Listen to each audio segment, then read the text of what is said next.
Barcelona has their biggest enemy in the Champions League is Barcelona. Yeah. They need to vanquish that demon that's been pursuing them since they won in 2015 with Messi, Suarez, and Neymar. They haven't managed to do so. They've always suffered big cracks under pressure that are just inexplicable. Even when you had Messi, I mean, it's part of the reason why Messi left.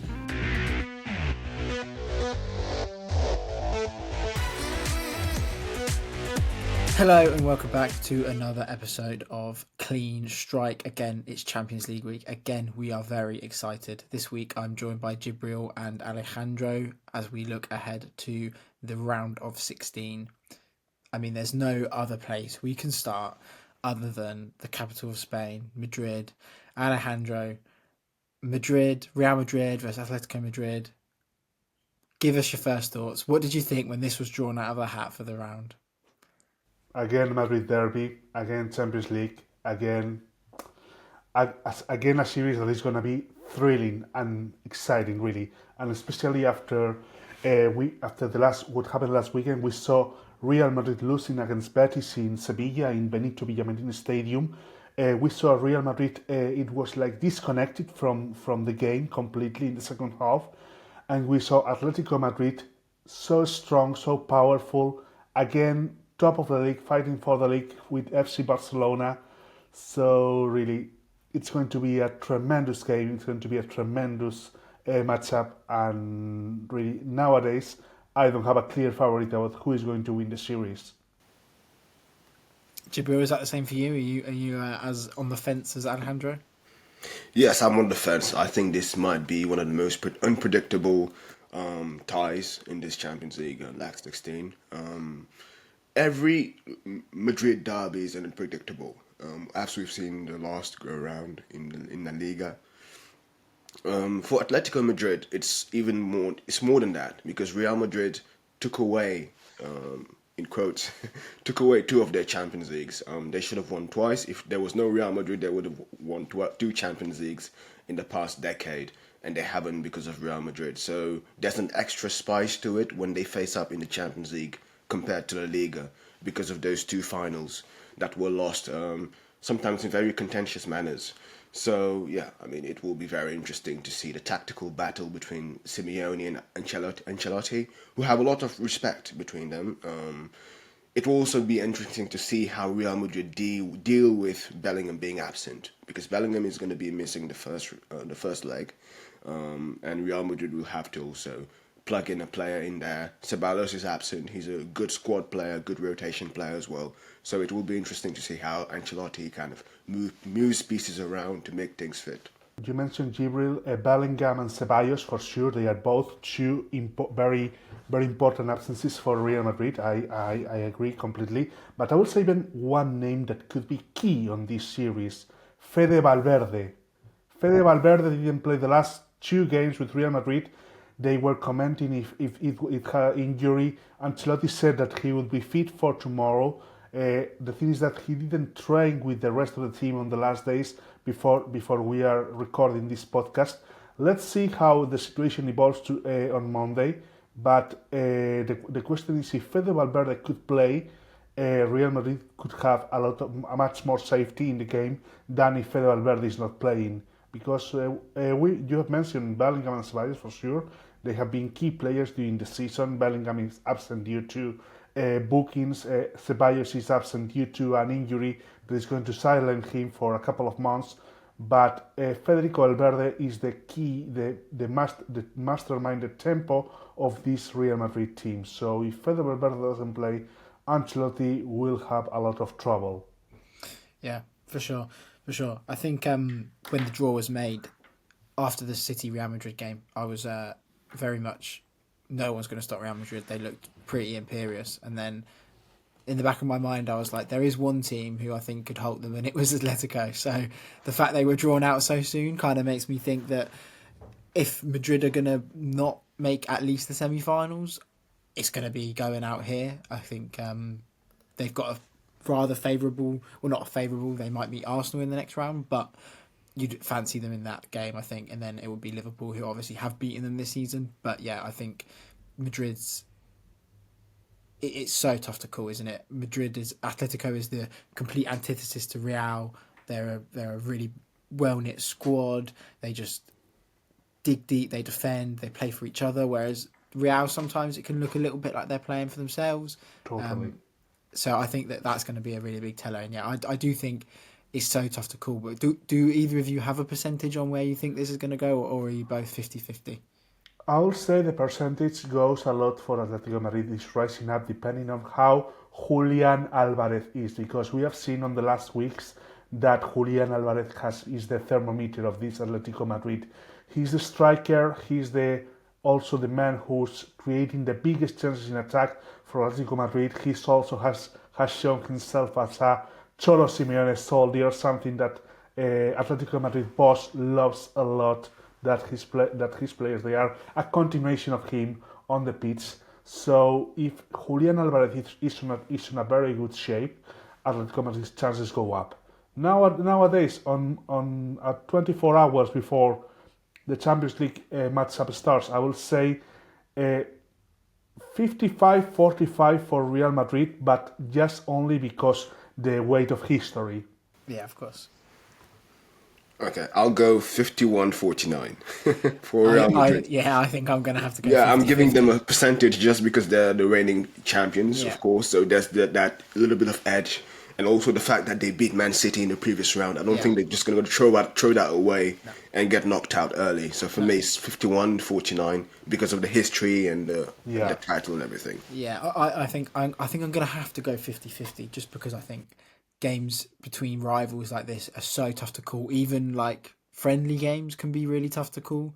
And I think that there's so much on this that one team might just show up one day and the tie could be over by this time. But tomorrow evening, it could be 3-0 to Atletico heading back to the Wanda. And then all of a sudden, it's not the Wanda anymore, is it? But, you know, it could be over. So I'm going to have to go 50-50. And I am excited to see how this one plays out. But we travel now to the Netherlands for PSV Arsenal. Maybe the most favourable or one of the more favourable draws that Arsenal could have got as they kind of look to salvage their season, which sounds crazy considering they're second in the Premier League. But they're out of the Carabao Cup, they're out of the FA Cup, they're 13 points behind Liverpool in the league. Can Arsenal use this as a springboard to kind of try and win the Champions League, or do you think that they might struggle against PSV? Either of you take the floor here. For sure, Arsenal is the favourite in this series. There is no discussion about it. But I wouldn't give a PSV 0% of chances because we saw what happened on the knockout round. We saw how they were also non-favourites against Juventus, and they eliminated them. So for sure, PSV Eindhoven is going to compete the series, and we cannot discard a surprise from Arsenal. From PSV, sorry. Yes. First of all, as you said, Ewan, we have to be clear about this. This is Arsenal's last shot at a trophy this season. Like they're out of the running for everything else. Even in the Premier League, I don't think there will be a remontada in there where they will basically trump Liverpool. I think it's over there. For Arsenal, it's about, okay, can we actually rise to the occasion? Because the Champions League, they haven't made the semi-finals in many decades. It's not a competition where they usually go far. Now, by some stroke of luck, they've had a very, I'm not going to say easy draw, but it's a very favourable draw. Because usually they get Bayern or Barcelona. It's actually an inside joke among Arsenal fans, but that we always get Bayern or Barcelona. So they get PSV this time. It's a tricky team though to play PSV because even though they don't have like a superstar in their ranks, they have a lot of little tricky players in there who can keep the ball well. Anis Hadji Moussa, they just have a lot of players who are just very, very good. And yeah, Bakayoko, who's probably going to be moving on in the summer. So yeah, I mean, I would be very careful. Dutch teams keep the ball very well, possession style, very fast on their counter-attack. Defensively, they can be a bit vulnerable, but once they hit you on the counter-attack, you're in trouble. So yeah, Arsenal, I mean, this is your last shot. This is probably your best shot at progressing far in the Champions League, a competition you've never won. Yeah, I think it's weird for Arsenal because, as we said, it is the last chance. I'm not going to rule it out completely. I don't want to tempt fate as a Liverpool fan, but it does kind of seem like the last shot they've got as a trophy this season. And PSV looks on paper a favourable draw. I think what's interesting is now this year we've been given the path to the final so early on. I mean, obviously, previously it's been after the quarter-final draw, you know your semi-final opponent, and therefore you know your final opponent if you get there. But Arsenal know round of 16, quarters and semis, and it's not an easy, like, after this, it's not an easy path. Either Atlético are going to be a tough opponent, Madrid if they get to the, Real Madrid if they get to the quarterfinals, and then it's one of Liverpool, Aston Villa, Brugge or PSG, and that's going to be tough either way. I mean, Villa have only lost one of their last 4 games against Arsenal, so looking that far ahead, it's not straightforward. But it would be a good way to put a bit of a statement down. They've obviously 2 last results have gone against them in the Premier League, losing it against West Ham and then drawing against Forest. Looking really devoid of ideas in attack, a lot of shots, but nothing that's really challenging any goalkeeper. I think Arsenal might edge it, but again, if you'd asked me this 3 weeks ago, I'd have probably had a much higher percentage. But now, I'm not looking at throwing it massively in Arsenal's favour. Again, as a Liverpool fan, I've watched PSV play this year. Johan Bakayoko is a joke of a player. His goal against Liverpool was outstanding. So for that, I think my percentage for Arsenal winning the tie goes down. And it's probably a 60-40 still. I don't know what you guys are thinking, but my thought process on this is a 60-40 split towards Arsenal, just because I think they will have that edge of quality over 2 legs. But I'm giving PSV that chance because obviously they looked very impressive against Juve and they have looked good in this competition so far. Yeah, I'll go 70-30, but I'm going to put an asterisk there. Yeah. If PSV scores first in the tie, Yes, it's going to be 50-50. Because Arsenal, I question their resilience if they go one goal behind because of the striker issue. They don't have a striker. That's pretty well documented. If PSV manages to score first, in my opinion, Arsenal is in big trouble over the remaining of the 2 ties. Yeah, I see that because I think that there's an element of panic. It depends how quickly the goal goes in, but all of a sudden you go, okay, we have to score now. There's not a right. Absolutely. If we score, we win. We have to, or we're out. Absolutely. Alejandro, are you on the same? Yeah, more or less on the same level. I would say 75-25 for Arsenal, but if the percentages can change, if that the fact Djibril commented earlier, if PSG scores, or if PSV, sorry, not PSG, we'll talk later about PSG. If PSV scores earlier, PSV can have a chance to overcome Arsenal in this series. And then we're moving on to Germany with Dortmund Lille. Djibril, I want you to take the floor here for the as the resident Lille. Well, are you a Lille expert? I don't know, but a bit more knowledge follow on Lille Lille every weekend. Lille is in the French league, of course, very inconsistent in the French league, especially in recent weeks. Dortmund is probably the most inconsistent team in this in this stage of the Champions League. So it's 2 very inconsistent teams in the league who are going to be using the Champions League as a springboard to kickstart their seasons again. For Dortmund, this is a critical tie because the Champions League is now their only way of qualifying for next season's Champions League. If they win the Champions League, they can qualify, but they can't qualify to the league anymore. They're just out of the running in the Bundesliga. So this season has been a crisis season for Dortmund. Has been the worst season for Dortmund since Jurgen Klopp's last season at Dortmund, which was a disaster. So Dortmund, they have the chance to do something big and go to the final for a 2nd year in a row.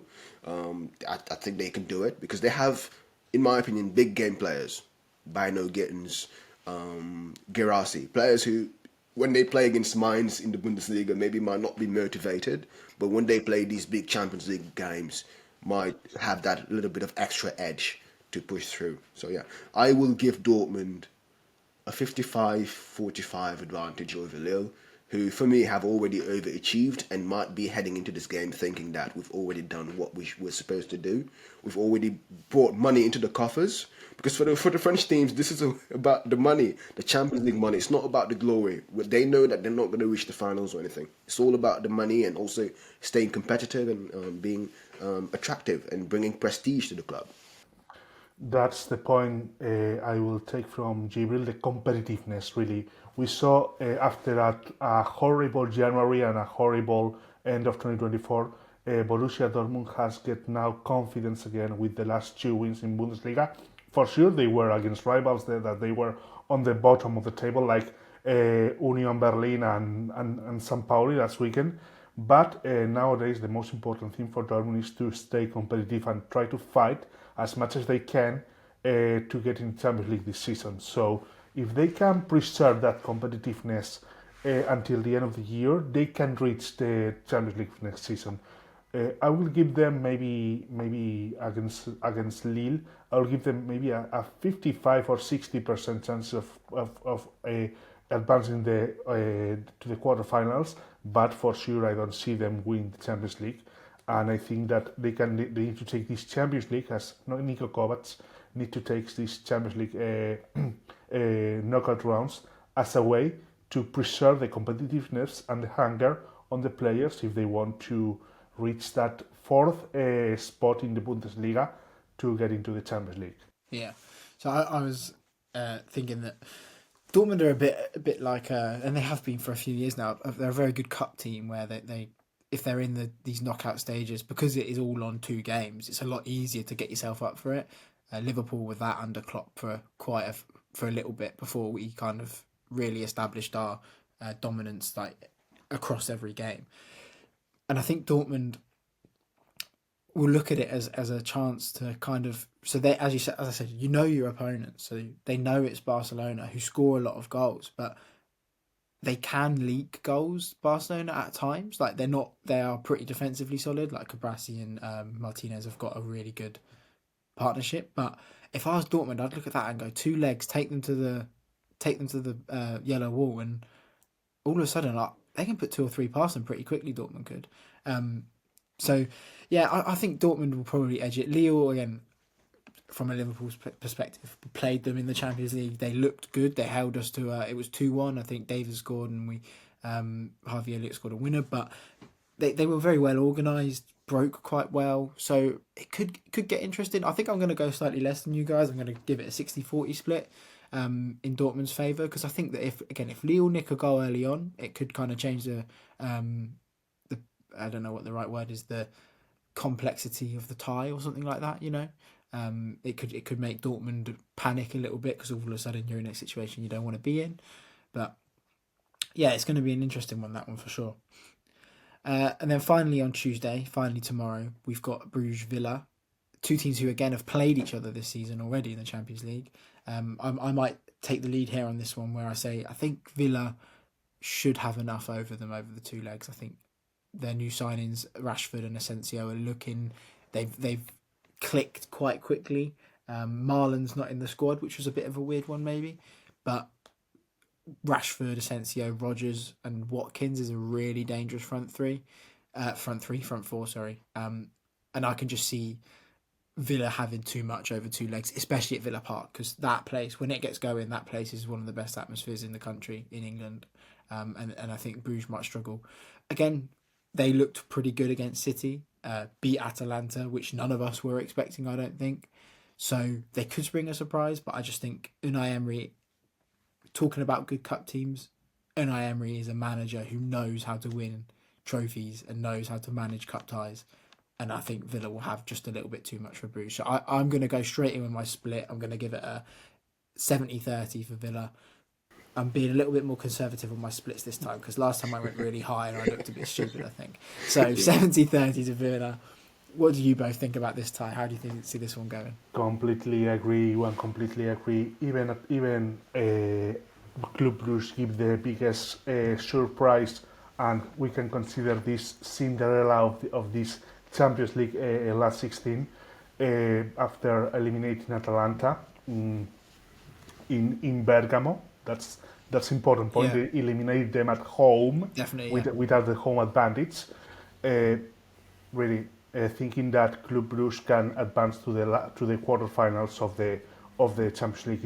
It's a tale for sure. We are seeing Aston Villa has, if you compare pound by pound the teams of Bruges and Villa, the English team they get a bigger percentage of winning this series. So you mentioned 70-30. I'll go 80-20 for Aston Villa. Yes, I agree with your splits. The element of intrigue in this game is that it's a revenge game as well. Yes. Aston Villa lost against Bruges in the first round. In a very weird manner. It was a mistake, I think, Yeah, between Mings Emiliano picked the ball Martinez, up, the I think. goalkeeper, and Tyrone Yeah. Mings. So that was it was a bit of a daylight robbery from Bruges, and it even threatened to make Aston Villa have to go into the playoffs because they were in Yeah. the top 8. So Aston Villa, I think, are going to go into this game not thinking that this is going to be an easy task. They're going to be really hyped for this because of what happened, what transpired earlier in the season. So this is a revenge game. If you're looking for intrigue to watch this game, that's the intrigue, revenge. After that blunder that Emiliano Martinez and Tyrone Mings did. Bruges, don't underestimate them. The Belgian league now has become very competitive, and I think it has helped Bruges elevate their game in the Champions League. Because when they go into the weekend, they're not facing teams who are sitting back now. They're facing teams who play football, who play possession football. They're actually second in the league right now, Bruges, in the Belgian league. It's Genk who's first. So the Belgian league has quietly gotten very competitive, and that has allowed teams like Bruges and teams like Anderlecht in the Conference League to actually raise their level as well, and when they play in Europe. So it will be interesting, honestly. And yes, Villa will probably take this one, but it will be a tricky contest. So I will give Villa 60-40 advantage. Yes, there we go. So that's Tuesday's fixtures done. Half of the fixtures. We're now on to Wednesdays, which starts with probably the second most interesting tie of the round of 16 in PSG Liverpool. I think this is one of the ties I've wanted to see since the last 3 months, really. PSG have really turned it on. And I'd like to see these two teams against each other. Again, Djibril, I'm going to come to you here for the PSG side of things. How do you see this one going? Can they overcome Liverpool? Actually, I think this is the biggest tie of this round. I think based on current form, based on the seasons these two teams are having, based on the element of intrigue and everything, it's the biggest tie.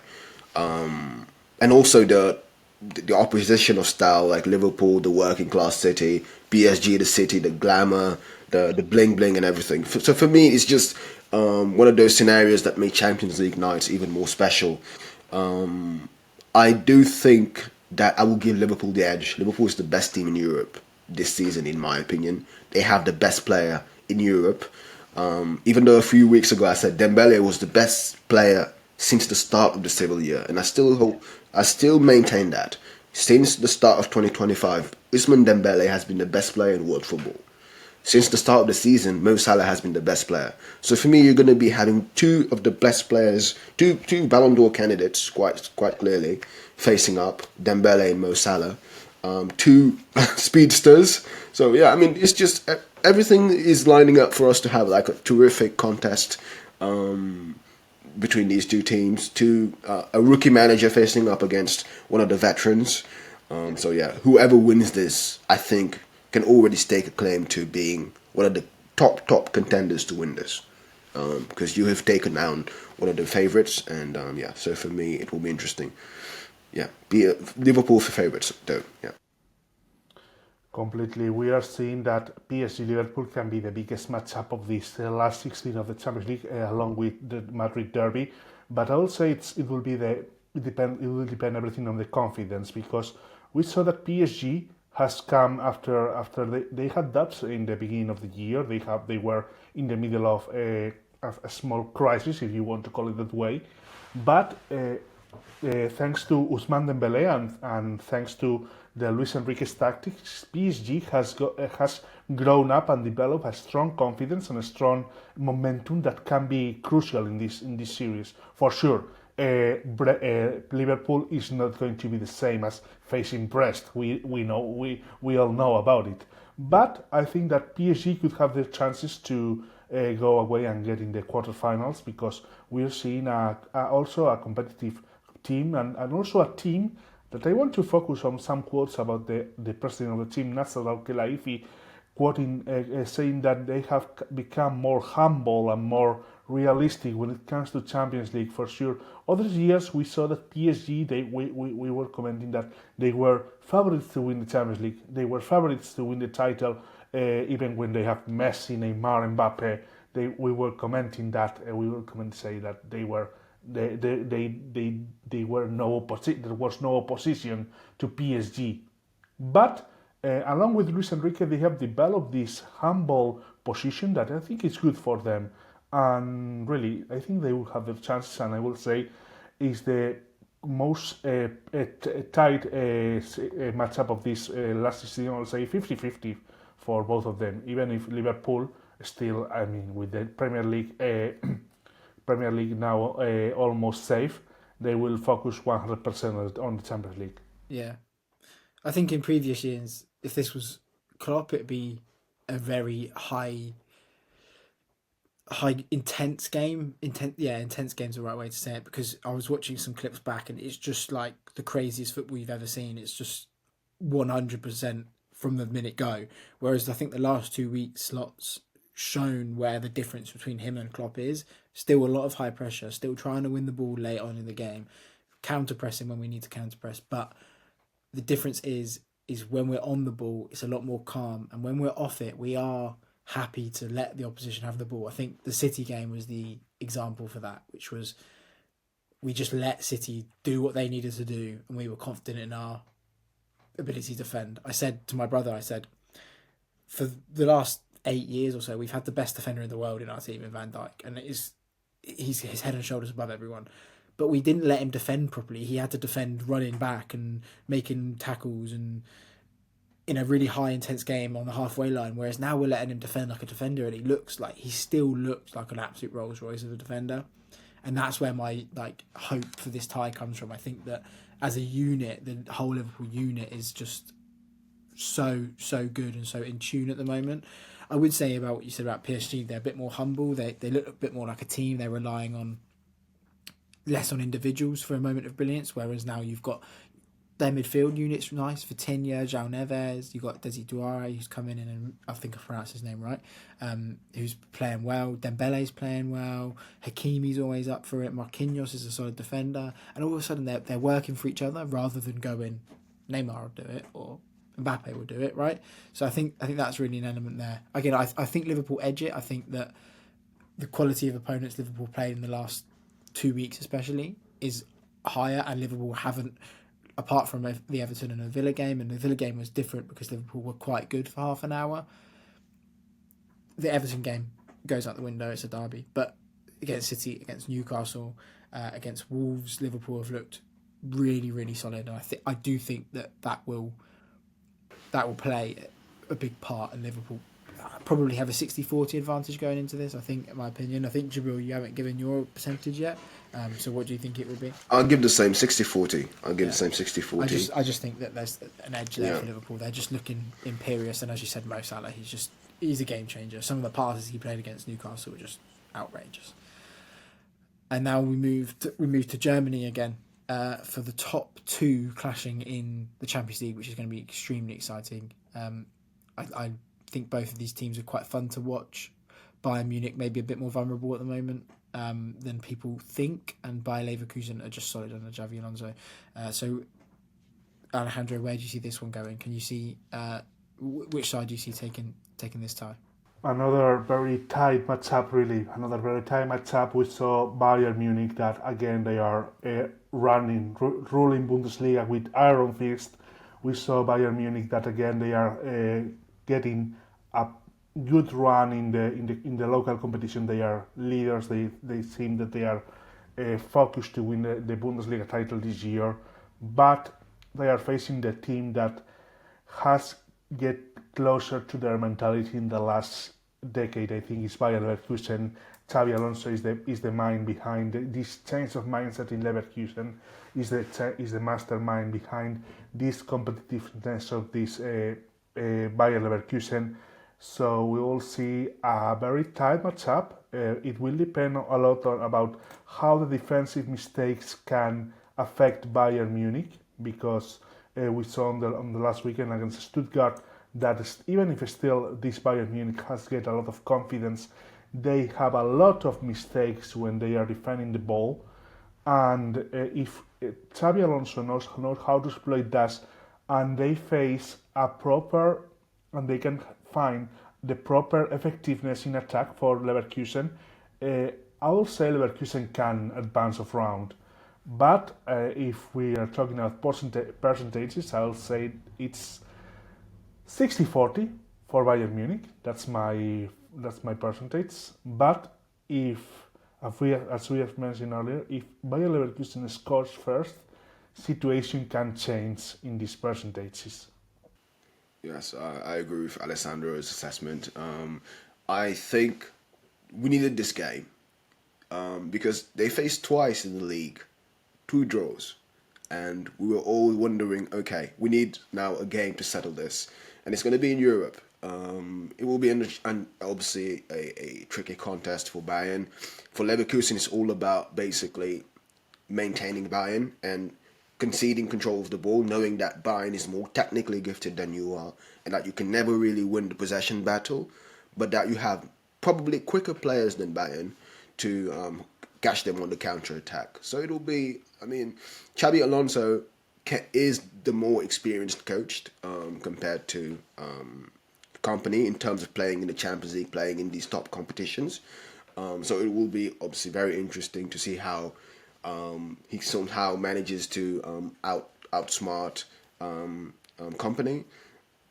This game, in my opinion, it won't really have a bearing on who wins the Champions League. It's not like PSG, Liverpool, or Madrid, Atlético. For me, these 2 teams are just too raw to win the Champions League this season. It's just going to be about bragging rights, which German teams advances further in the Champions League. And for Leverkusen, maybe thinking, if I knock out Bayern, it can somehow demoralize them a little bit so that I can catch up to them in the league and maybe sneak in and win the league. Maybe that's also the rationale there. But in terms of who are they going to win the Champions League if they go through, I don't think that's going to happen. So I will give this tie a 50-50. And I never do that. But I like to give this one a 50-50 because for me, bragging rights is always unpredictable. Yeah, for sure. I think, as I said, Bayern are looking a bit more vulnerable, which sounds crazy to say when they're top of the league, but I just think that Company hasn't got them looking like an imperious machine yet. Whereas I think Leverkusen are a team, and they have proven over the last 18 months or so that they know how to play together, and they know that they can dig deep when they need to dig deep, but they can also blow teams away, and they have blown Bayern away in the past under Xabi Alonso. So I think that, I think it's maybe a 50-50 chance in this game. I think I might edge it 55-45 Leverkusen, because I think over 2 legs they could potentially just wear down Bayern, whereas Bayern go into it with a bit of an arrogance that is like, well, we are the top dog and we will come out as the top dog. So yeah, I don't know. It's really tough to call, but yeah. We're moving on to Benfica Barça, which was one of the games of the group stage. It was absolutely crazy. And Game of the year. think, yeah, Contender for Game of the Year. The game, I will say. The game. Yeah, it was really, really good. Yeah. I think that since then, Barca have really turned a corner and look like a team that could win the league and the Champions League. I've watched a little bit of them in the last couple of months. As an English viewer, I don't get a huge amount of Barcelona, but they do look a team that are ready to take that step. They've got professionals in that team. They've got Euro winners. Have they got Copa America winners? Maybe not, but they've got Euro winners in that team. They've got league winners. They've got ex-Champions League winners. I just think they look like a team that can take the next step. I am going to go straight with my one here. I am going to give Barca an 80-20% chance here. Maybe 85-15 actually. 85-15 is what I'll go for. And I'll hand over to you two. But yeah, I just wanted to get my thoughts out there. I just think Barca look like a team that might be able to do it all. Really, for sure, Barcelona has improved a lot comparing to the recent years where they were struggling even to advance the last 16 of the Europa League. Don't forget that this tie against Manchester United. For sure, they have now Euro winners such as Lamine Yamal, Dani Olmo, Pedri. For sure, they have a striker that can be key as Robert Lewandowski and another one of the crucial players as Rafinha. But I still see this Barca very vulnerable when it comes to defend balls. Remember what happened last week on Copa del Rey first leg semi-final against Atlético Madrid. A crazy game, another one in this Barca season. 4-4, a tie of 4-4. As Barca is getting 2 goals in the first 5 minutes and also getting another 2 goals in the last 10 minutes of the game. Really, for sure they are favorites against Benfica. That's a fact. For sure they are now in important momentum, leaders of La Liga again with a 3-point distance with Real Madrid. But I think they are going to suffer against Benfica, and even if they are favorites, I give them only 60-40 to advance to the next round. Wow. Yeah. I like to remind people that Barcelona hasn't won the Champions League since 2015. I know, yeah. Barcelona has their biggest enemy in the Champions League is Barcelona. Yeah. They need to vanquish that demon that's been pursuing them since they won in 2015 with Messi, Suarez, and Neymar.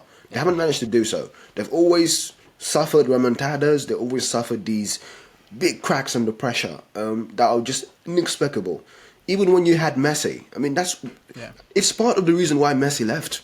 There was an element of frustration on his part as to how he couldn't progress in the Champions League with Barcelona. So Barcelona has to vanquish those demons, and Benfica will be aware of that. Will be aware of the fact that Barcelona hasn't been to a Champions League final since 2015, hasn't been in a Champions League semi-final for like forever. So it's about basically slipping under the cracks and making sure that you sort of capitalize on that, because there's that element of fear, I think, in Barcelona, that even if we're 2-0 up after the first leg, we might suffer a remontada in the second leg. Benfica have also something else they're fighting for that not a lot of teams are fighting for. They're fighting for the Portuguese coefficient in the UEFA rankings, because they're the only Portuguese team in the Champions League right now. So the further they progress, the more they carry over that coefficient, and it makes sure that obviously they can maybe catch up to France in the rankings at some point in the future. So there are elements of intrigue there that are very interesting. Pavlidis scored a hat-trick against Barcelona. He's going to have a psychological advantage over those Barcelona defenders heading into the game.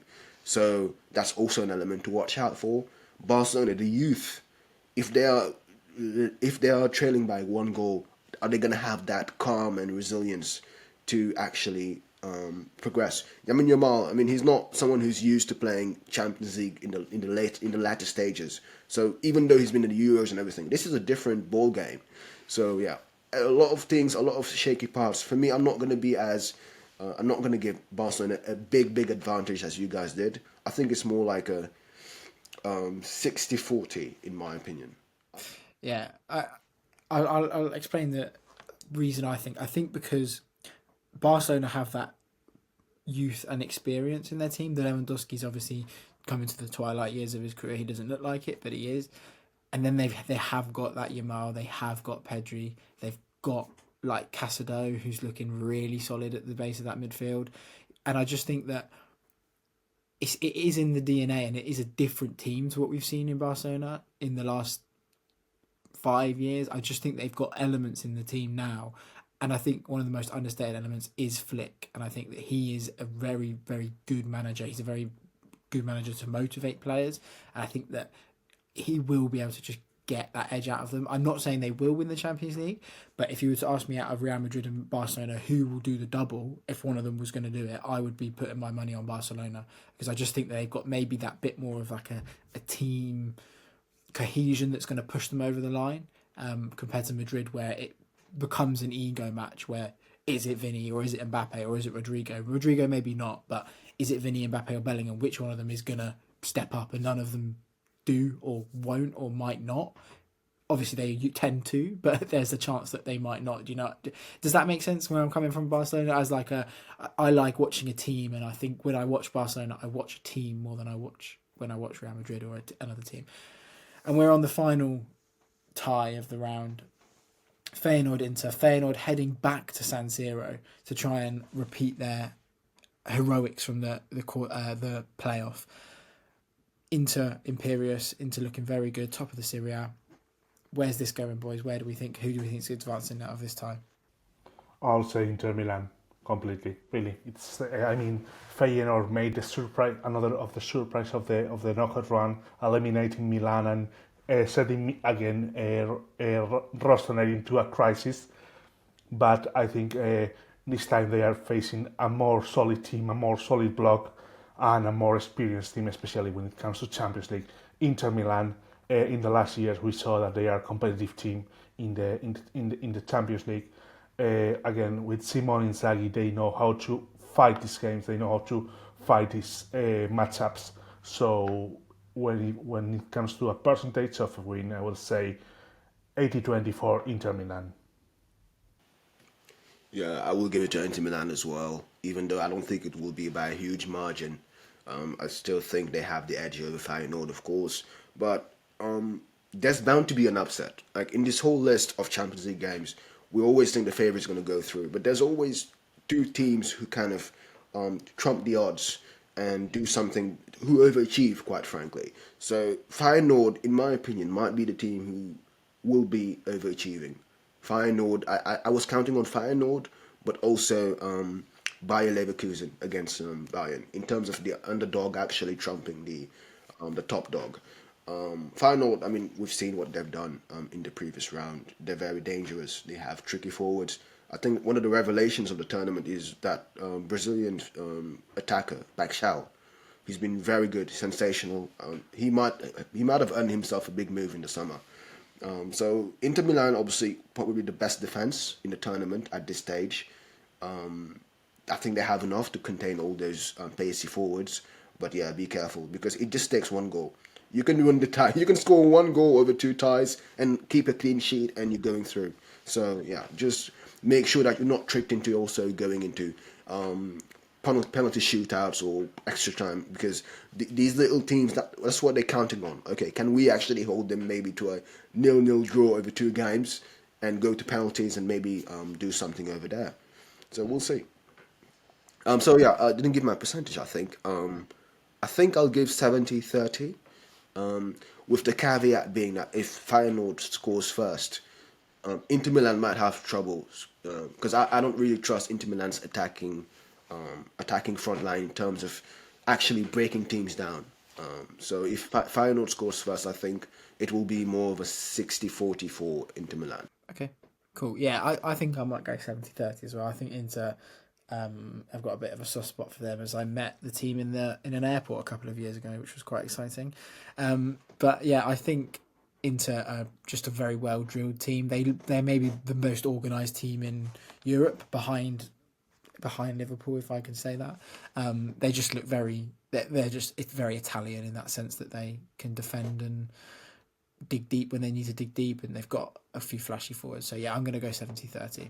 But that does conclude our look at the Champions League round of 16. It is going to be incredibly exciting. I think we're all looking forward to it. Thank you very much for joining us on this episode of Clean Strike. Djibril and Alejandro, it's been an absolute pleasure. I'm very much looking forward to the round of 16 of the Champions League. I'm sure we'll catch up soon. And guys, leave us in the comments who you think is going to go through your percentage and who you are looking forward to watching for the rest of the Champions League. Thanks guys, catch you soon. Bye.